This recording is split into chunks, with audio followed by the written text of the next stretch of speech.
नमस्कार। आज हम एक दिलचस्प सोर्स पर बात कर रहे हैं, रंजीत पाल का मेटास्प्लॉइट छात्र और शोधकर्ता मार्गदर्शिका। ये डिसर्टेशन असिस्ट बॉक्स से है।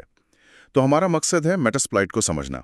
ये है क्या असल में, और साइबर सुरक्षा की पढ़ाई करने वालों के लिए या जो रिसर्च कर रहे हैं उनके लिए इसका क्या मतलब है। तो शुरू करते हैं। ये एक open source penetration testing framework है। हाँ बिल्कुल।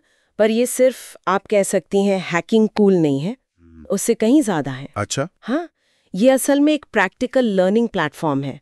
मतलब कमजोरियों को समझने के लिए, एक्सप्लॉइट कैसे बनते हैं, असली दुनिया के हमलों को कैसे कैसे सिमुलेट किया जाता है, ये सब सीखने के लिए एथिकल हैकिंग का सीधा अनुभव देता है ये।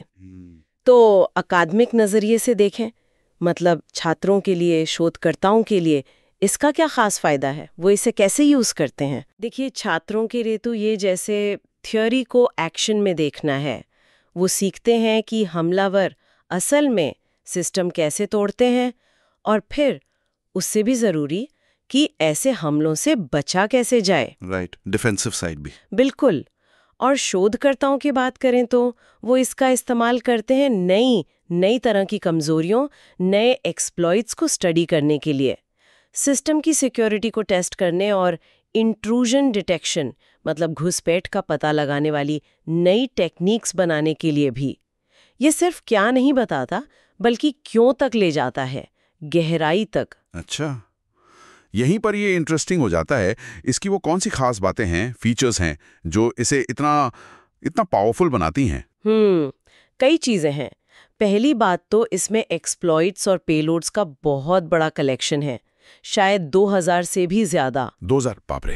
हाँ, और पेलोड वो कोड होता है जो एक्सप्लॉइट कामयाब होने के बाद सिस्टम पर चलाना होता है। फिर ये डेटाबेस के साथ इंटीग्रेट हो जाता है, जैसे पोस्टग्रेसक्यूएल। इससे सारी फाइंडिंग्स को मैनेज करना, रिपोर्ट बनाना आसान हो जाता है। ऑर्गेनाइज रहता है सब। सही। और ये काली लिनक्स जैसे पेन टेस्टिंग डिस्ट्रोस के साथ बहुत अच्छे से काम करता है। और आपने पूछा पावरफुल क्यों है, हाँ। तो इसमें पोस्ट एक्सप्लॉइटेशन के लिए मीटरप्रेटर है। हाँ, मीटरप्रेटर का नाम तो सुना है। ये एक्सेस मिलने के बाद काम आता है ना? बिल्कुल।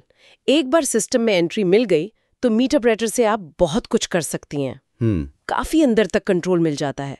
और एक और जरूरी बात, ये ओपन सोर्स है। अच्छा, यानी कम्युनिटी सपोर्ट है? हाँ, एक एक्टिव कम्युनिटी है जो इसे लगातार अपडेट करती रहती है।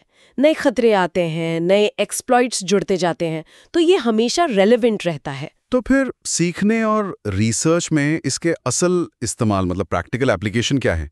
क्लासरूम में, लैब्स में?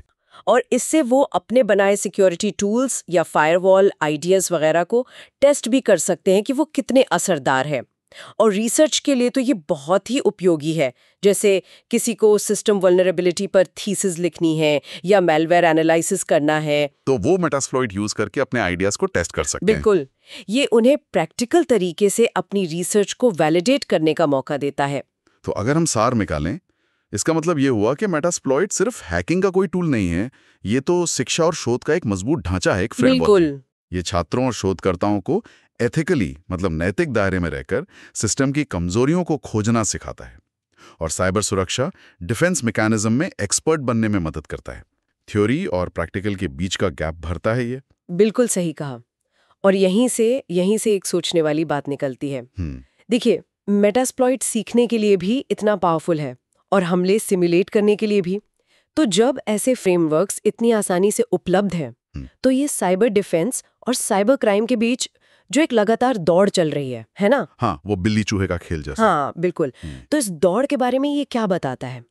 क्या ऐसे टूल्स की मौजूदगी डिफेंडर्स को ज्यादा मजबूत बना रही है क्योंकि वो सीख सकते हैं, या फिर ये अटैकर्स को नए आइडियाज और तरीके दे रही हैं? ये एक बड़ा सवाल है जिस पर हमें लगातार सोचते रहना होगा।